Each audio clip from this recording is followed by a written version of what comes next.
Vamos a buscar 1 Timoteo capítulo 3. Primera carta del apóstol Pablo a Timoteo capítulo 3.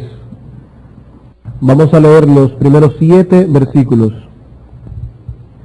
Dice el apóstol Pablo: palabra fiel, si alguno anhela obispado, buena obra desea, pero es necesario que el obispo sea irreprensible, marido de una sola mujer, sobrio, prudente, decoroso, hospedador, apto para enseñar, no dado al vino, no pendenciero, no codicioso de ganancias deshonestas, sino amable, apacible, no avaro, que gobierne bien su casa, que tenga a sus hijos en sujeción con toda honestidad, pues el que no sabe gobernar su propia casa, ¿cómo cuidará de la iglesia de Dios? No un neófito, no sea que envaneciéndose caiga en la condenación del diablo. También es necesario que tenga buen testimonio de los de afuera, para que no caiga en descrédito y en lazo del diablo. La semana pasada nosotros iniciamos el estudio de esta nueva sección de la primera carta de Pablo a Timoteo, donde nosotros encontramos instrucciones muy precisas en lo tocante a la elección de los líderes que deben guiar y gobernar la iglesia del Señor. Recuerden que en Éfeso había problemas con algunos líderes de la congregación y por ello era necesario que el apóstol Pablo diera algunas directrices al respecto. ¿Y qué es lo que nos dice Pablo aquí? Es encomiable que alguna persona aspire al ministerio, pero ese deseo no es suficiente. Es un deseo noble, es un deseo excelente, pero ese deseo no es suficiente para colocar a una persona en esa posición. La labor de los pastores en la iglesia reviste de una importancia tal que solo deben ser puestos allí, llamados por la iglesia, los hombres cualificados y llamados por Dios para ejercer esa labor. Es necesario, dice Pablo, que esa persona muestre irreprensibilidad en 4 áreas básicas. En primer lugar, dice Pablo que debe ser irreprensible en su carácter personal. Debe ser marido de una sola mujer, sobrio, prudente, decoroso, hospedador, etc.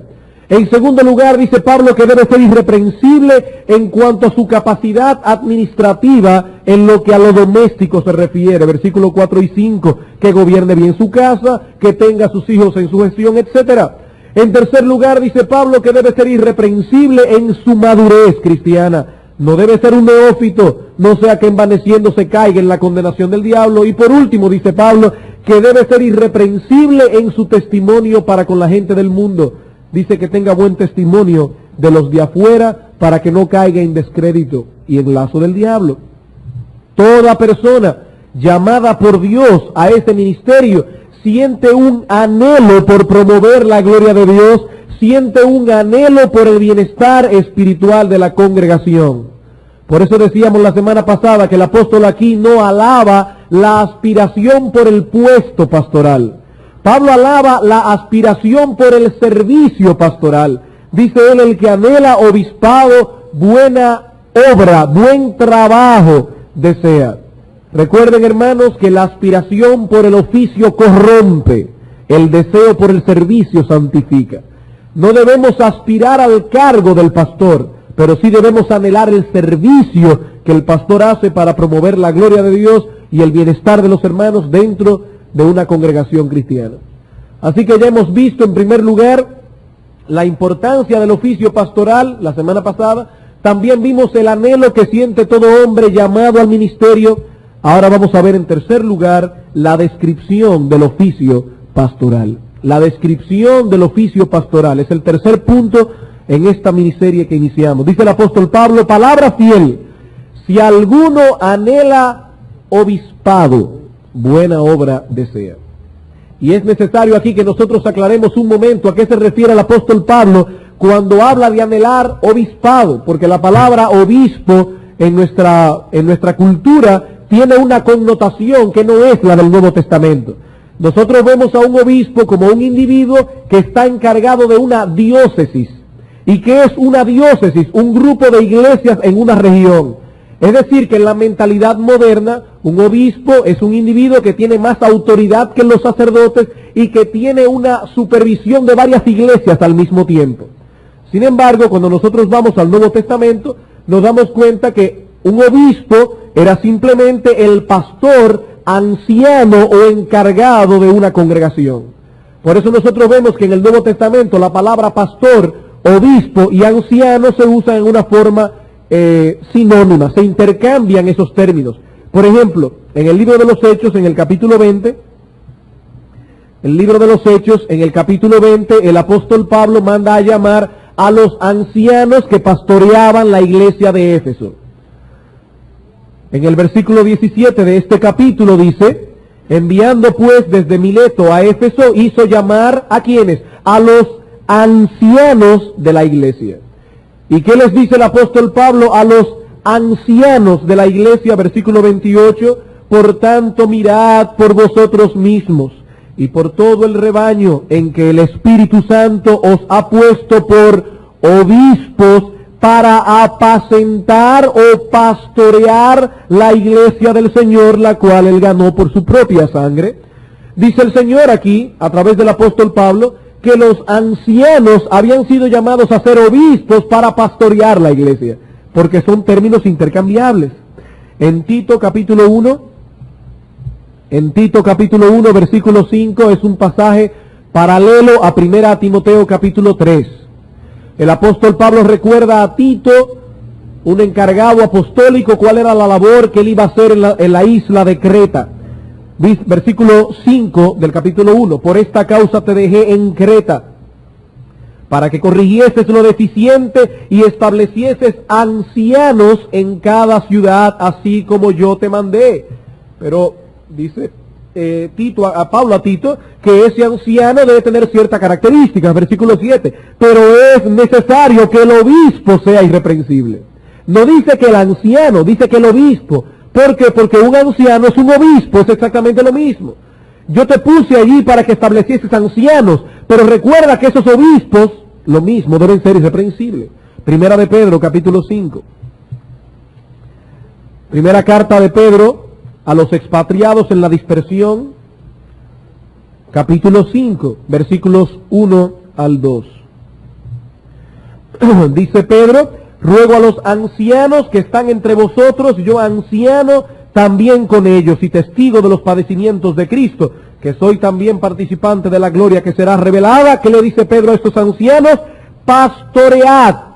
Es la palabra griega pastor que aparece allí. Pastoread la grey de Dios que está entre vosotros, cuidando de ella. Y esa palabra cuidando de ella es muy interesante porque es una sola palabra griega. Episcopontes, de donde viene la palabra episcopo. Esa palabra no podría traducirse al español literalmente, pero es como si Pedro dijera: obispen la iglesia, porque ustedes son los obispos de ella. Ustedes, los ancianos, son los que deben pastorear, son los que deben fungir como obispos en la congregación. Hermanos, en el Nuevo Testamento solo hay dos oficios en la iglesia: el oficio de pastor, el oficio de diácono. En la iglesia solo hay pastores y diáconos. No existe nadie por encima del pastor. No hay un obispo que gobierna diferentes iglesias al mismo tiempo. Cada iglesia del Nuevo Testamento es independiente, aunque hay una colaboración de hermanos, pero son independientes la una de la otra. Por ejemplo, en Los Minas hay una iglesia que salió de esta congregación. Está pastoreada por el hermano Ángel Castillo, el hermano Luis Sena, dos pastores. Nuestra iglesia no tiene injerencia en aquella iglesia. Somos hermanos en Cristo. Hay una íntima colaboración, pero cada iglesia es independiente. Aquí no hay obispos que gobiernan la iglesia de Los Minas, la iglesia no. Aquí nadie es obispo en ese sentido. Somos obispos de esta iglesia, pastores, ancianos, es exactamente lo mismo. Por eso noten, hermanos, que en 1 Timoteo capítulo 3, en los versículos 1 al 7, se nos dan las cualificaciones del obispo. En los versículos 8 al 12, las cualificaciones del diácono. Sin embargo, ya no se nos dan las cualificaciones del obispo ni del pastor, porque están incluidas en 1 Timoteo 3, cuando se habla de los obispos. A pesar de que más adelante, en la misma carta a Timoteo, el apóstol Pablo menciona a los ancianos. En el capítulo 5, versículo 17 dice: los ancianos que gobiernan bien sean tenidos por dignos de doble honor. Y más adelante en el versículo 19 dice, no admitas acusación contra un anciano a no ser en boca de 2 o 3 testigos. Sin embargo, no se nos dan las cualificaciones del anciano. ¿Por qué? Porque ya se dieron las del obispo y son exactamente lo mismo. Cuando Pablo escribe su carta a los filipenses, dice, Pablo, apóstol de Jesucristo, a los hermanos en Cristo Jesús que están en Filipos con sus obispos y diáconos. Ya, eso es todo. Ahí están todos los líderes que una iglesia puede tener, sus obispos y sus diáconos. No hay más oficios para la iglesia del Señor. De paso, es interesante notar, hermanos, que en el Nuevo Testamento las iglesias eran gobernadas por una pluralidad de pastores, por una pluralidad de obispos o una pluralidad de ancianos, como ustedes quieran tenerlo. Por ejemplo, en el libro de los Hechos, en el capítulo 11, versículo 30, se nos dice que la iglesia de Antioquía hizo una recolecta para enviarla a los hermanos pobres que habían en Judea. Y dice que la enviaron por mano de Bernabé y Pablo a los ancianos, en plural, de la iglesia del Señor. Los ancianos. En Hechos capítulo 14, versículo 23, se nos dice que el apóstol Pablo y Bernabé recorrieron las ciudades en las que ellos habían levantado iglesias y constituyeron ancianos en cada iglesia. Noten, hermanos, ellos constituyeron ancianos en plural en cada iglesia en singular. Cada iglesia era gobernada por un grupo de pastores. En 1 Timoteo 5:17, el texto que ya mencionamos, los ancianos que gobiernan bien sean tenidos por dignos de doble honor. Los ancianos. El texto de Filipenses que mencionamos, Pablo a los hermanos de Filipos con sus obispos y diáconos en plural. En Tito capítulo 1 versículo 5 dice, por esta causa te dejé en Creta, para que establecieses que ancianos en cada ciudad. En Hebreos capítulo 13 versículo 7 dice, acordaos de vuestros pastores.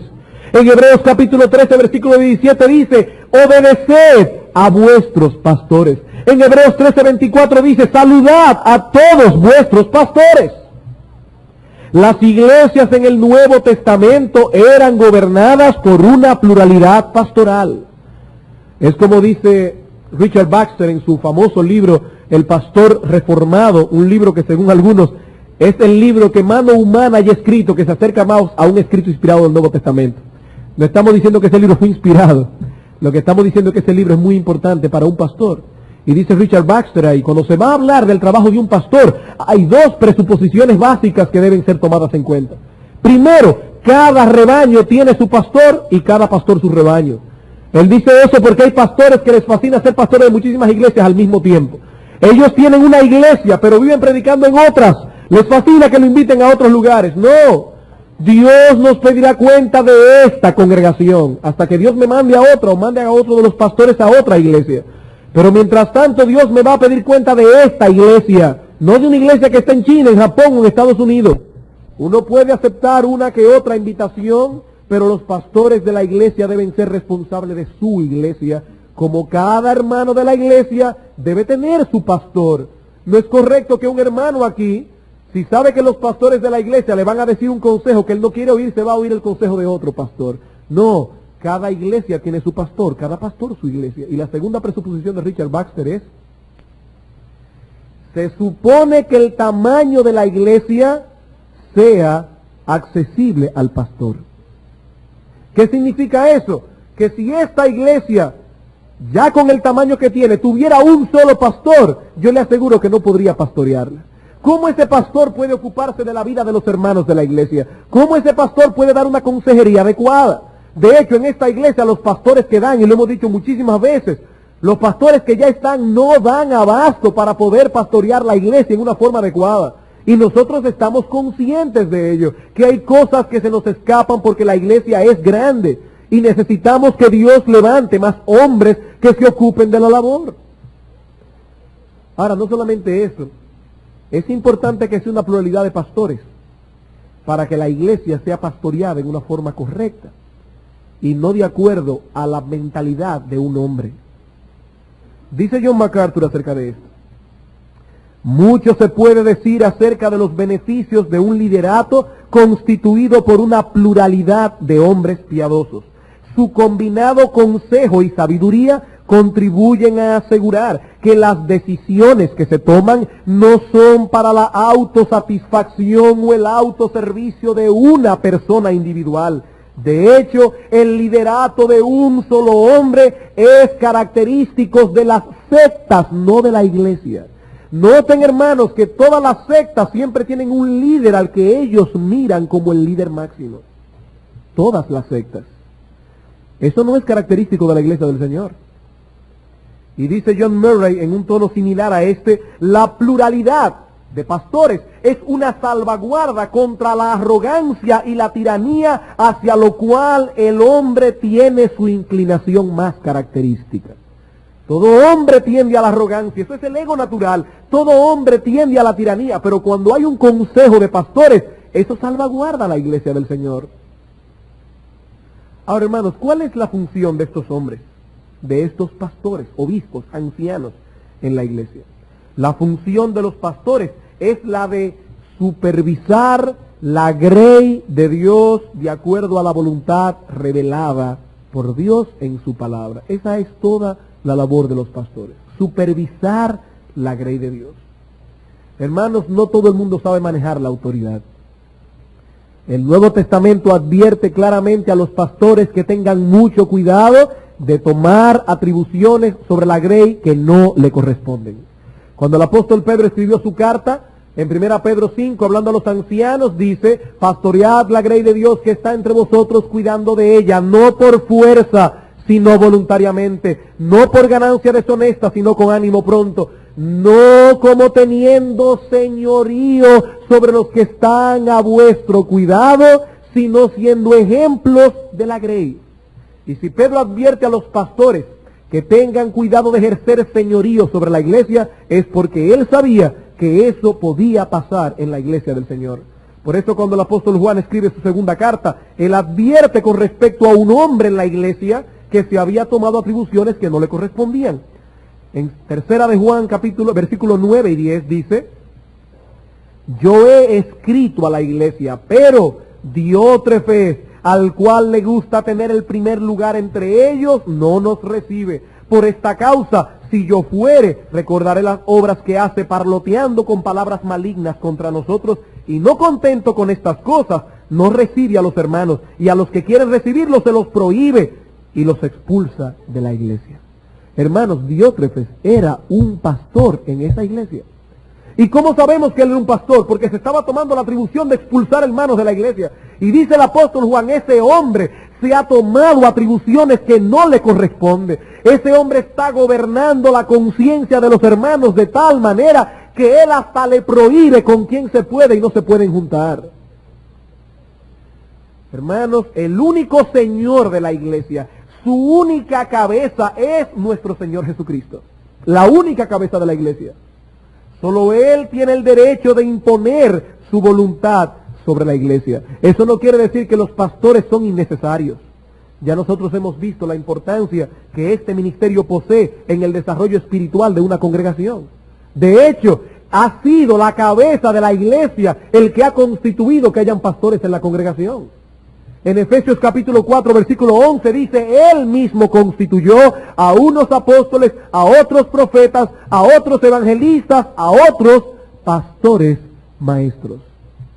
¿Quién es Él mismo? Nuestro Señor Jesucristo. El oficio pastoral fue ideado por la cabeza de la iglesia. Por eso un hermano que no se someta al oficio pastoral no se está sometiendo a Jesucristo. Hay hermanos que les fascina decir, yo no sigo hombres. No, hermano, todo el mundo sigue hombres porque esos hombres fueron puestos por Dios. Ahora, esos hombres puestos por Dios tienen que tener mucho cuidado cómo ejercen su autoridad. Hermanos, es importante que comprendamos que la función de estos hombres es velar porque la voluntad de Cristo sea cumplida y no la de imponer su propia voluntad. Es cierto que en ocasiones los pastores tendrán que usar toda esa autoridad delegada por el Señor para amonestar severamente a un hermano, aún hasta para aplicar una disciplina correctiva sobre un hermano y en casos extremos hasta expulsar a ese hermano de la congregación, de acuerdo a lo que dice Mateo capítulo 18. Pero aún en ese caso, los pastores de la iglesia deben estar seguros de que esa rebeldía del hermano es un choque real contra la voluntad de Cristo revelada en su palabra y no una simple diferencia de opinión con nosotros. Yo no puedo expulsar de la iglesia a un hermano que tenga una opinión distinta a la mía. No me refiero a cosas doctrinales. Me refiero a un consejo que yo pueda darle a un hermano de la iglesia. Si no está claramente establecido en la palabra de Dios, yo tengo que decirle, hermano, es un consejo que te estoy dando, no una orden. Porque la Biblia no me da derecho en ese aspecto que me estás preguntando a decir así dice Jehová. Y si Jehová no lo dice, yo no tengo derecho a decirlo. Esa es la labor de un pastor en la iglesia. Hay pastores que por el simple hecho de que un hermano piense en forma diferente a él, ellos lo ven eso como una amenaza a ese miembro. Y de una forma muy sabia o astuta, manipulando a los hermanos, logran inclusive aislar a ese hermano de la congregación. Hacen sentir a los que se juntan con ese hermano que están en pecado, simplemente porque ese hermano en algo gris, donde la Biblia no habla claramente, ese hermano no opina exactamente lo mismo que él. Eso es enseñorearse de la iglesia del Señor. Dice Ayres en su libro Los ancianos de la iglesia lo siguiente: un anciano o pastor no debe ser terco, obstinado, arrogante o despótico. ¿Y cómo podemos nosotros reconocer esta clase de persona? Y dice él, observen a ese hombre el cual, cuando ha fijado su mente en un asunto difícil y complejo, toma la actitud de que cualquiera que cuestione su conclusión está cuestionando a Dios mismo. ¿Ese es un hombre arrogante? Y sigue diciendo, Iris, de algún modo, las personas que pertenecen a este grupo parecen tener una línea directa con el cielo que el resto de la humanidad ha perdido. Él tiene una línea directa con Dios. Él sabe todo lo que Dios piensa con respecto a todo. Y cuando él dice esto es así, el que lo contradice, este hombre lo hace sentir que está contradiciendo a Dios mismo. No, él te está contradiciendo a ti, no a Dios. Hay que tener mucho cuidado. Observemos nuestro texto con detenimiento. Pablo dice aquí, palabra fiel. Si alguno anhela obispado. La palabra obispo es la traducción de la palabra griega episcopo. Y esta palabra, como bien escribe alguien, denota la actividad de observar o poner atención a una persona o cosa. Por ejemplo, en la Septuaginta, que es la versión griega del Antiguo Testamento, esta palabra episcopos se traduce una serie de palabras hebreas que significan tener cuidado, investigar, visitar. Por ejemplo, ustedes recuerdan, hermanos, cuando Saúl estaba peleando con los filisteos y dice la escritura que él notó que alguien faltaba en el campamento y dice, pasad revista y ved quién falta en el campamento, y se dieron cuenta que era Jonatán. Ese pasad revista y ved quién falta, en la Septuaginta se tradujo con la palabra episcopos. Es decir, investiguen en el campamento quién falta allí. Y en Jueces capítulo 15, versículo 1 se nos dice que Sansón fue a visitar a su esposa. La palabra visitar en la Septuaginta también es episcopos. Visitar, observar, mirar qué está pasando, investigar. Esa es la idea que está detrás de esta palabra. En otras palabras, la palabra episcopo significa un supervisor. Eso es la idea, un supervisor. Y no es lo mismo un supervisor que un amo, ¿verdad que no? La tarea del amo es ordenar lo que se debe hacer. Él impone su voluntad. El supervisor simplemente se encarga de velar porque las órdenes del amo sean cumplidas. El amo de la iglesia es Jesucristo. Los pastores son sus supervisores. Y yo no estoy minando aquí en ningún sentido la autoridad que la Biblia confiere a los pastores. Ustedes saben que no. Lo que estamos diciendo es que esa autoridad es delegada. Es conferida para ser ejercida en el marco de la voluntad revelada del verdadero dueño y Señor de la iglesia, que es Jesucristo. Yo veo un balance perfecto de esto en 1 Tesalónicas 5:12. Dice el apóstol a los hermanos de la iglesia, miren bien a estos que os gobiernan en el Señor. Fíjense qué interesante. Ellos os gobiernan, pero en el Señor. ¿En qué sentido? Bueno, en primer lugar porque fue el Señor que los puso allí a gobernar, la iglesia, los pastores. Pero en segundo lugar porque ellos no os gobiernan de acuerdo a sus propios pensamientos. Ellos no imponen en la iglesia su voluntad. Ellos no siempre están pensando en cosas y decir, ustedes tienen que hacer las cosas así porque nosotros decimos que es así. Ellos estudian la Escritura y tratan de que la iglesia ande a la luz de la Escritura. Por eso los pastores os gobiernan en el Señor. En el Señor. Por eso que nos dice Pablo aquí, en el versículo 4 y 5, que los pastores cuidan la iglesia. Vean conmigo los versículos 3, 4 y 5 de 1 Timoteo 3. Que gobierne bien su casa, es una característica del pastor. Que tenga a sus hijos en sujeción con toda honestidad, pues el que no sabe gobernar su propia casa, ¿cómo cuidará de la iglesia del Señor? Esa es la labor de los pastores, cuidar la iglesia del Señor. Y esa palabra cuidar es la misma que aparece en la parábola del buen samaritano. Recuerden que el samaritano vio a este pobre hombre herido y se lo entregó al mesonero y le dijo, cuídalo y yo te pagaré todo lo que él consuma. ¿Qué es cuidar? Ser sensible a las necesidades de un hermano y responder por esas necesidades. Esa es la labor de los pastores en la iglesia. Hubo un momento en la vida de los discípulos que les salió a relucir esa tendencia natural que tenemos nosotros a abusar de la autoridad que se nos confiere. En Lucas capítulo 22, los discípulos estaban peleando quién de ellos iba a ser el primero en el reino de los cielos. Lucas capítulo 22, versículo 24.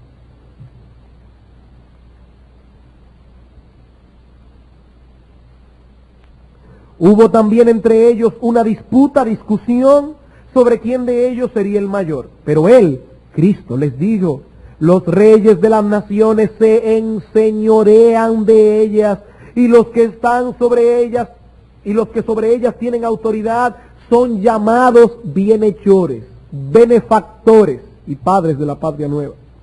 Más, ¿qué dice el Señor?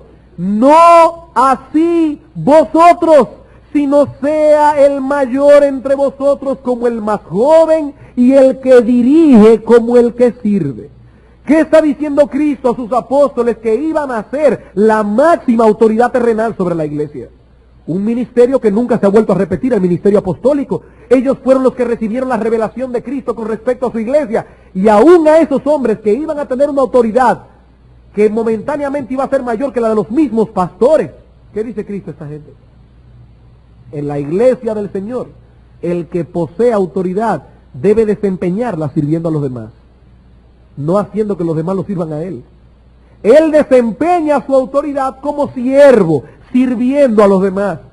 Por eso en la iglesia de los Corintios, que les fascinaba agruparse en líderes y decir, yo sigo a Pablo, yo sigo a Apolos, yo sigo a Pedro, el apóstol Pablo dice, hermanos, ¿y quiénes son Pablo? ¿Y quién es Pedro? ¿Y quién es Apolos?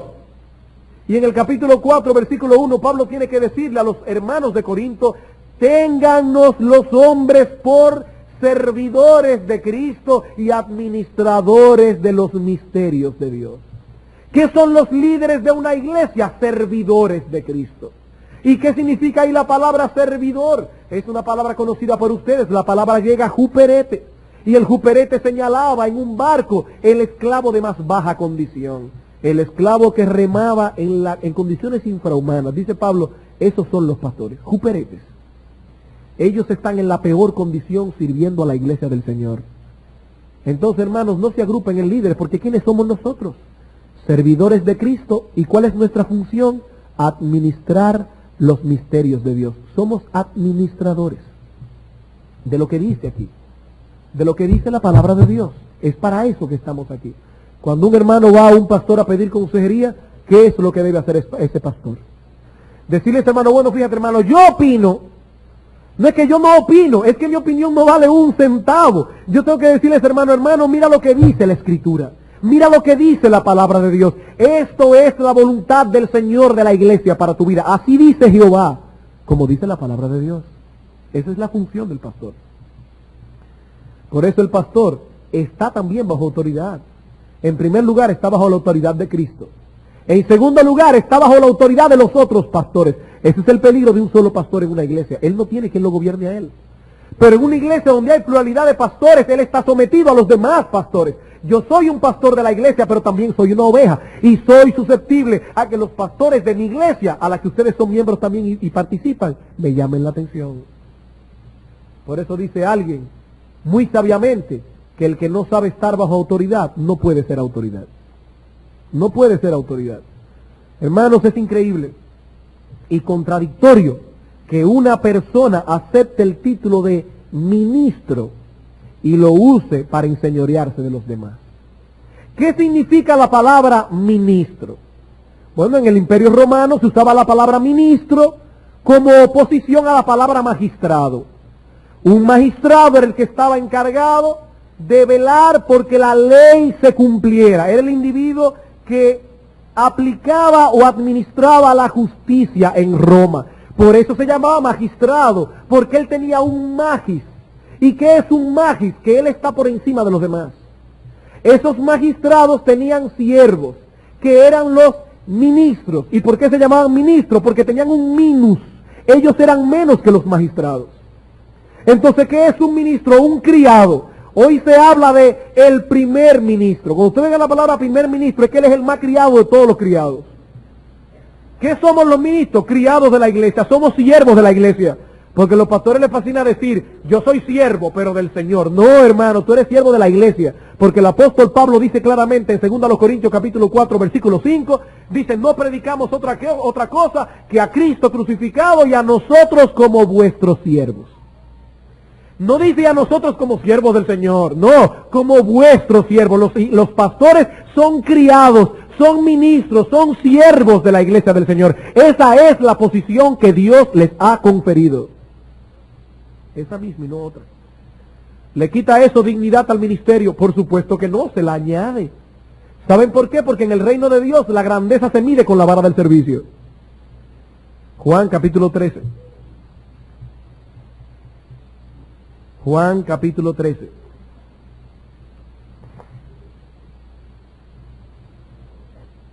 Versículos 12 al 17. Ustedes conocen muy bien esta historia. El Señor Jesucristo se reúne con los 12 discípulos en el aposento alto. Era la costumbre que los criados de más baja condición lavaran los pies de los invitados a la cena. Pero resulta que en el aposento alto no habían criados. Estaba el Señor Jesucristo y sus 12 orgullosos apóstoles. Ahí estaba, como dice Hendrickson, la jarra con el agua, estaba el manto, la toalla, acusando silenciosamente a los apóstoles y ninguno se paraba a lavar los pies del otro. ¿Y qué hace el Señor Jesucristo? Dice, bueno, como aquí todo el mundo es demasiado grande, Él se levantó, se quitó su manto, se ciñó la toalla y comenzó Él a lavar los pies de los discípulos. Y le dice Cristo, versículo 12, así que después que les hubo lavado los pies, tomó su manto, volvió a la mesa y les dijo, ¿sabéis lo que os he hecho? Vosotros me llamáis maestro y señor, y decís bien, porque lo soy. Pues si yo, el Señor y el maestro, he lavado vuestros pies, vosotros también debéis lavaros los pies los unos a los otros, porque ejemplo os he dado para que como yo os he hecho, vosotros también hagáis. De cierto os digo, el siervo no es mayor que su Señor, ni el enviado es mayor que el que le envió. Si sabéis estas cosas, bienaventurados seréis si las hiciereis. El Señor dice, yo les he dado ejemplo a ustedes, para que ustedes hagan exactamente lo mismo. Yo soy el Señor, y he tomado la posición del más bajo de los siervos. ¿Qué le queda a ustedes? ¿Qué le queda a ustedes? Muchas personas aspiran al ministerio. Ellos sueñan con verse parados en el púlpito. Ellos ven la labor del pastor, cuando lo ven ahí predicando cada domingo, ellos añoran algún día verse allí. Y que pongan su nombre en el boletín de la iglesia. Domingo en la mañana, fulano de tal, el tema que va a traer, la disertación es tal cosa del texto tal. Pero hermanos, entiendan una cosa, esa no es la única labor del pastor. Ese no es su único deber. El deber de los pastores es involucrarse con las ovejas. El deber de los pastores es alentarlas, amonestarlas, consolarlas, disciplinarlas. Y eso requiere de tiempo y de cercanía con el rebaño. Eso requiere tiempo, mezclarse con las ovejas, como me decía un hermano, el hermano Tony Segar, que algunos de ustedes conocen, refiriéndose a ciertos pastores, me decía, ¿saben lo que me gusta a mí de esos pastores? Que ellos son buenos en teología, ellos son buenos en Biblia, pero huelen a oveja. Ellos no están allá encumbrados en un pedestal y los hermanos de la iglesia lo ven como unos superhombres. No, ellos son hombres de carne y hueso, igual que los hermanos. Y ellos huelen a rebaño porque se meten entre ellos. Esa es la labor del pastor. En Hechos capítulo 20 el apóstol Pablo dice claramente a los hermanos de Éfeso: yo no he rehuido anunciaros públicamente y por las casas el consejo de Dios. Recordad, hermano, dice Pablo en Hechos 20:31, que por 3 años y medio no he cesado de amonestar con lágrimas ¿a quiénes? A cada uno individualmente. En 1 Tesalónica capítulo 5, el apóstol Pablo, hablando de su ministerio en Tesalónica, defendiéndose de la acusación que los judaizantes estaban haciendo contra él, dice en el capítulo 2, versículo 11 y 12, 1 Tesalónica 2, 11 y 12. Así como también sabéis de qué modo como el Padre a sus hijos exhortábamos y consolábamos a cada uno de vosotros y os encargábamos que anduvieseis como es digno de Dios, que os llamó a su reino y gloria. Pablo dice: yo no rehuí en ningún momento predicar a la iglesia completa. Eso está bien. Eso es una parte importantísima de la labor del pastor. Los pastores deben fajarse a estudiar. Cuando ellos se paran en la iglesia deben dar un sermón estudiado. Ellos deben meterse en las profundidades de la Escritura y dar una buena alimentación al rebaño de Dios. Por eso los pastores no pueden andar el día entero dando vueltas por ahí, tomando cafecito en la casa del hermano fulano, otro café en la casa del hermano fulano. No, porque no tendría tiempo de estudiar. El pastor tiene que fajarse en su oficina a estudiar. Y en una ocasión, hablando de otro pastor, dice: ¿sabes? A este pastor le fascina ir de cacería. Y si yo fuera un venado, ya yo sé cuál es el sitio donde yo me escondería para que ese pastor no pudiera matarme, en su oficina, porque él nunca está ahí. Nunca está ahí. No, el pastor tiene que trabajar en su oficina y fajarse a estudiar la Escritura. Pero esa no es su única labor. Esa no es su única labor. Él tiene que estar con los hermanos de la iglesia. En Ezequiel 34 hay uno de los pasajes que yo creo que es uno de los más duros que hay en toda la Escritura, con respecto a los pastores que no se ocupan del rebaño. Ezequiel capítulo 34, los versículos 1 al 6.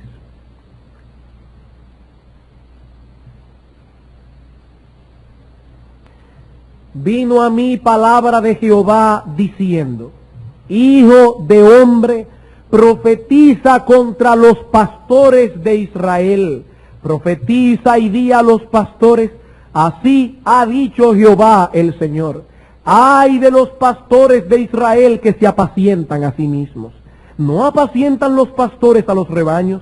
Coméis la grosura y os vestís de la lana, la engordada degolláis, mas no apacentáis a las ovejas. No fortalecisteis las débiles, ni curasteis la enferma. No vendasteis la perniquebrada, ni volvisteis al redil la descarriada. Ni buscasteis la perdida, sino que os habéis enseñoreado de ellas con dureza y con violencia. Y andan errantes por falta de pastor, y son presa de todas las fieras del campo, y se han dispersado. Anduvieron perdidas mis ovejas por todos los montes y en todo collado alto, y en toda la faz de la tierra fueron esparcidas mis ovejas, y no hubo quien las buscase ni quien preguntase por ellas. Y dice Dios: ay de los pastores que se apacientan a sí mismos y no apacientan el rebaño.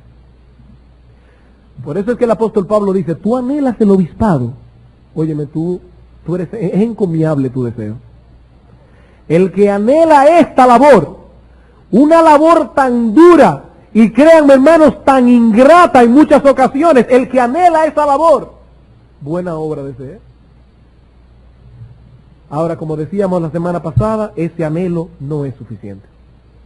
Un hermano de la iglesia que anhele con sinceridad esa labor, se te alaba ese deseo, porque es un anhelo excelente, noble, pero ese anhelo no es suficiente, y eso nos lleva a nuestro cuarto punto.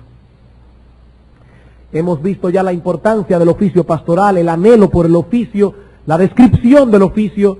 Veamos ahora, en cuarto lugar, las cualificaciones requeridas para el oficio pastoral. ¿Qué nos dice Pablo aquí?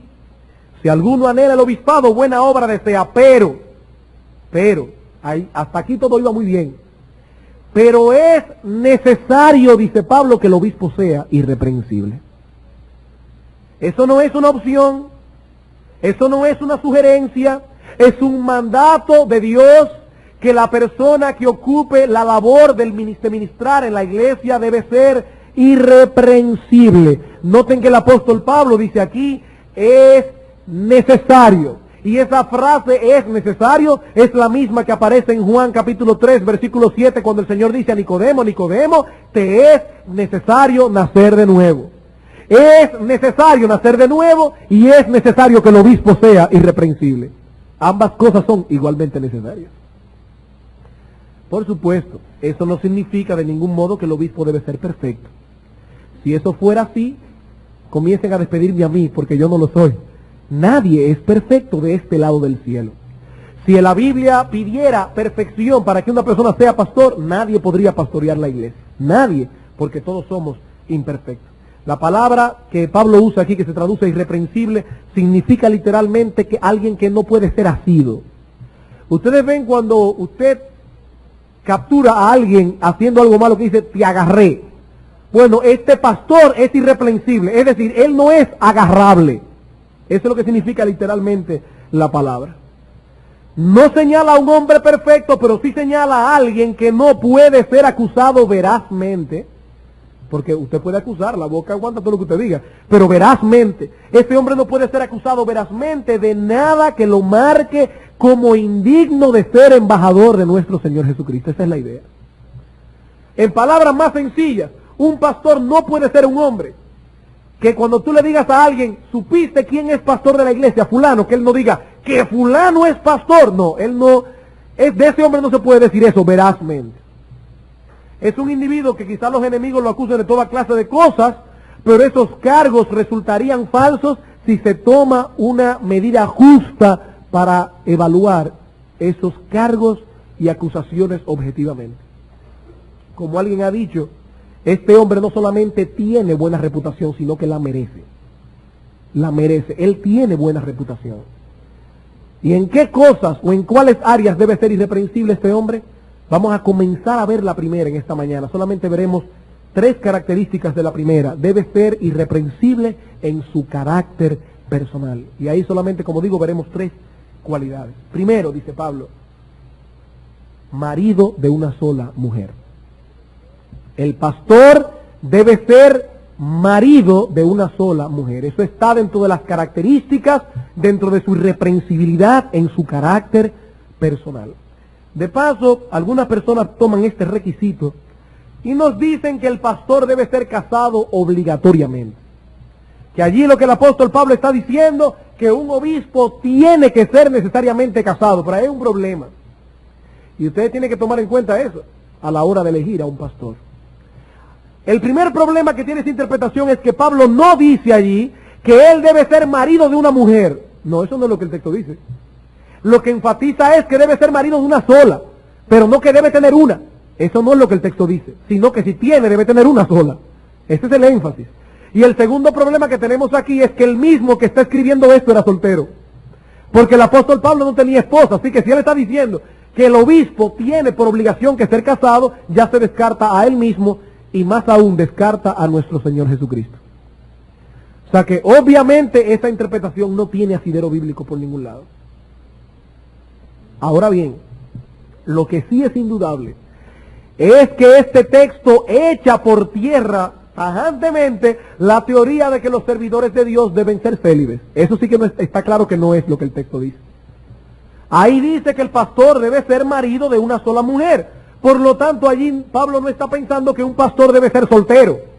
Es una crueldad decirle a un hombre y a una mujer que para ser siervos del Señor deben quedarse solos para toda su vida. Eso no es bíblico y más aún, dice el apóstol Pablo, que eso es una doctrina demoníaca. En 1 Timoteo capítulo 4 versículo 1 dice, pero el Espíritu dice claramente que en los postreros tiempos algunos se apartarán de la fe, escuchando a espíritus engañadores y a doctrina de demonios, por la hipocresía de mentirosos que teniendo cauterizada la conciencia prohibirán casarse. Eso puede sonar muy santo, que un hombre se quede célibe para toda su vida, para servirle al Señor, y que una mujer se le quite el derecho y el privilegio que Dios le ha concedido de ser madre para dedicarse a servirle a los demás. Eso puede sonar muy santo, pero dice Pablo que eso es doctrina de demonios. Decir eso a una persona y prohibirle casarse, eso es diabólico, eso no lo digo yo, eso lo dice el apóstol Pablo. Y por si acaso, eso no lo dice mi Biblia evangélica, eso lo dice la Biblia. En la versión católica, muy buena por ciento, la Biblia de Jerusalén, dice allí literalmente prohibirán el matrimonio. Prohibirán el matrimonio. Lo dice también la Biblia católica. Eso es doctrina de demonios. El apóstol Pablo entiende que un obispo debe gobernar bien su casa. Él debe tener a sus hijos, hijos de él, no un sobrino que su hermana le dio, no, sus hijos deben estar en sujeción. Eso es lo que dice el versículo 4, que gobierne bien su casa, que tenga a sus hijos en sujeción con toda honestidad, porque el que no sabe gobernar su propia casa, ¿cómo cuidará de la iglesia del Señor? De hecho, algunas personas opinan, y no sin mucha base, que el apóstol Pablo era viudo a la hora en que el Señor lo llamó a ser cristiano y a ministerio. ¿Y cómo sabemos eso? Porque Pablo era miembro del Sanedrín, e históricamente sabemos que ningún miembro del Sanedrín era soltero. Entonces algunas personas opinan que el apóstol Pablo se quedó viudo, y por eso es que él sabía tanto de las mujeres. El apóstol Pablo escribe unas cosas aquí que solo un hombre casado podía saberlas. Ahora, yo no doy eso como una seguridad, te estoy diciendo la opinión de muchos, que el apóstol Pablo realmente sabía lo que era el matrimonio. Hermanos, el matrimonio es como aprender a nadar. Eso no se aprende por correspondencia. Mire, usted puede coger un curso por correspondencia de natación y cuando estire en la piscina se va a ahogar. Un pastor que trabaja con parejas en la iglesia es recomendable que esté casado, porque solamente él va a saber lo que es una familia trabajando con su propia familia. Y dice Pablo, el obispo debe ser marido de una sola mujer. Es más, ¿saben una cosa? Pablo, dentro de los apóstoles, era una excepción, porque todos los demás eran casados. En 1 Corintios, capítulo 9, dice Pablo claramente, versículo 3, contra los que me acusan esta es mi defensa. ¿Acaso no tenemos derecho de comer y beber? ¿No tenemos derecho de traer con nosotros una hermana por mujer o por esposa, como también los otros apóstoles y los hermanos del Señor y Cefas, que es Pedro? Dice Pablo, ¿acaso soy yo el único que tengo derecho a quedarme solo? ¿No están casados los demás apóstoles y los hermanos de nuestro Señor Jesucristo? Y el mismo Pedro también está casado. Entonces, ¿por qué tengo yo que quedarme solo? Dice Pablo, yo tengo derecho a casarme, como ellos también. ¿Acaso no dice en el Evangelio de Marcos que el Señor sanó a la suegra de Pedro? Y óigame, para tener suegra hay que tener esposa, porque nadie anda por ahí buscándose una suegra gratis. Él tenía suegra porque tenía mujer. Eran casados, no eran célibes.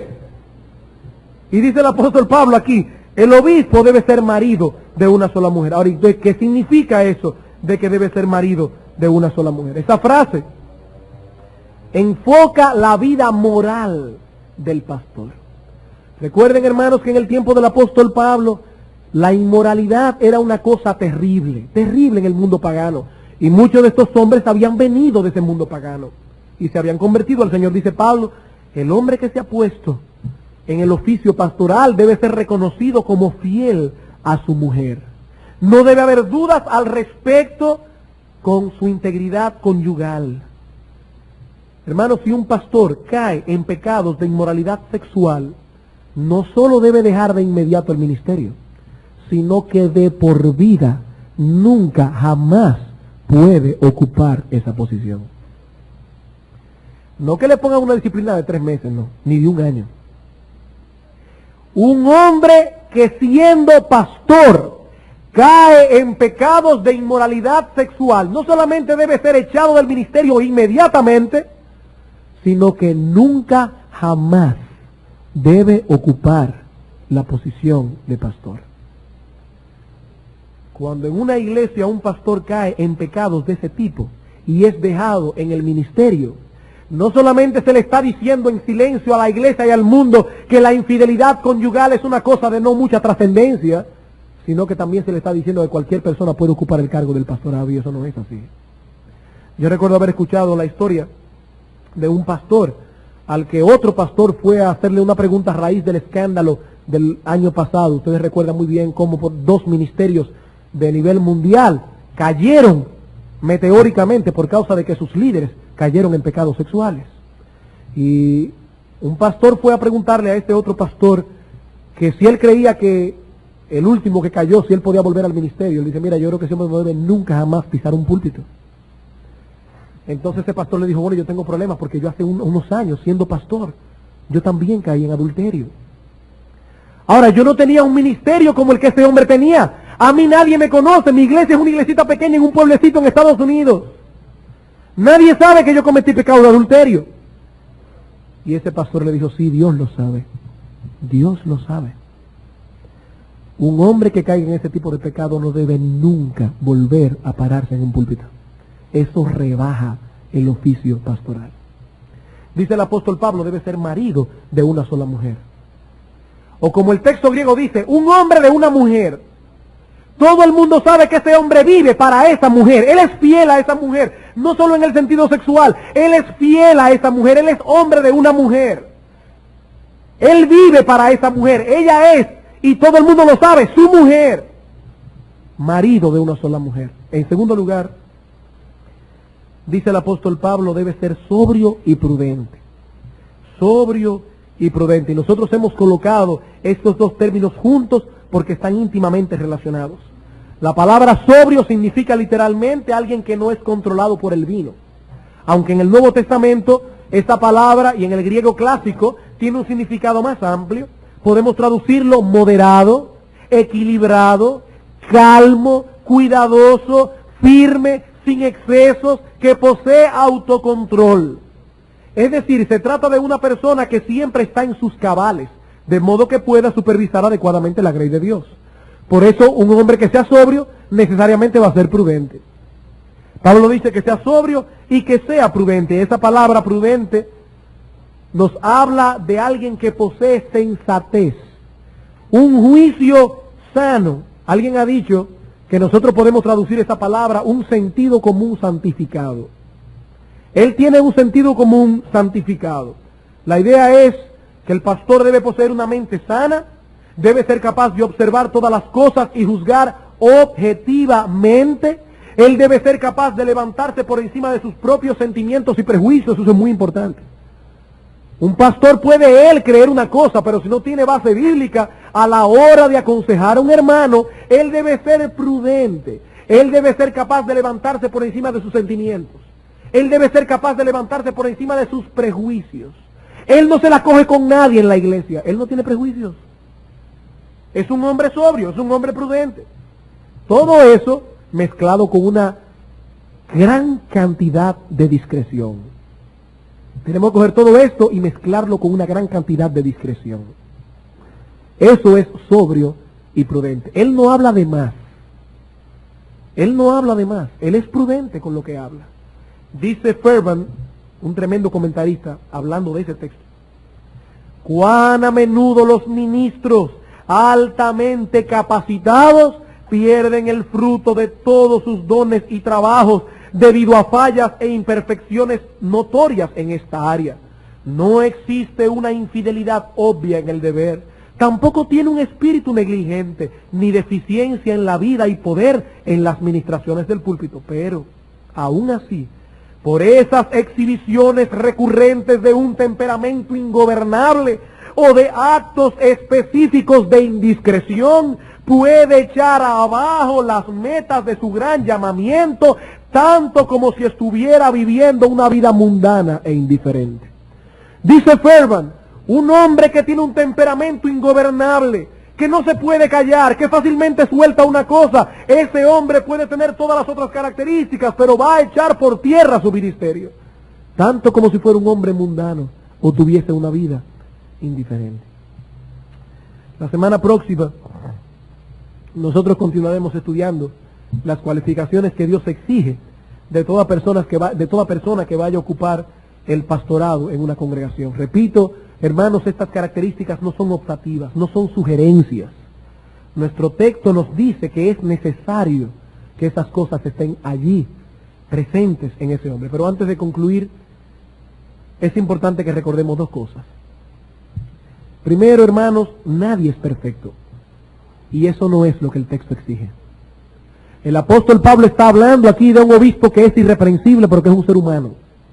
Un ser humano que todavía está en un cuerpo de carne, en el cual mora el pecado. El texto no está exigiendo perfección. Los pastores son hombres que también están luchando con las corrupciones internas de su propio corazón.